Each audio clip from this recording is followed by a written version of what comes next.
6 sotuvli uchastka 101 mingga. Uchastkamiz 6 sotuvga tushgan bo'ladi. Mana fasad ko'rinishlari bo'ladi. Xo'p, bu tarafda 4 ta korobka holatidagi zdaniyalari bor. Tegi polniy seli podvol qilingan, past tarafda 3 ta bitgan xonasi bor. Resheniyaga gap yo'q, o'rtasida hovli qilib qilingan ekan. Bu tarafda mana 4 ta xonali zdaniyasi bor, baqvat qilib qurilgan ekan.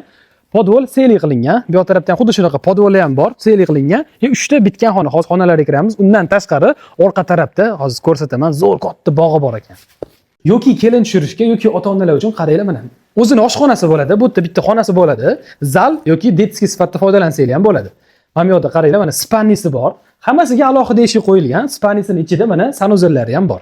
Kommunikatsiyalari, suv, svet, gazdan muammo yo'q. Infratuzilmalari, masjid, maktab, bog'cha, do'konlar, yashash uchun eng kerakli narsalar bor. Bu uchastkamiz Qibrey tumani O'nqo'rg'on mahallasida joylashgan bo'ladi. Shunda bu taraf sabzavot, bu taraf shunda Yunusobodga ham chiqib ketsanglar bo'ladi. Aniq lokatsiyasi, rasmlari Telegram kanalimda bo'ladi. Qaranglar, shunaqa narxiga mos bo'lgan uy-joylarni o'tkazib o'rmaslik uchun meni kanalimga obuna bo'lib qo'yinglar. Video yoqqan bo'lsa like bosib qo'yasizlar.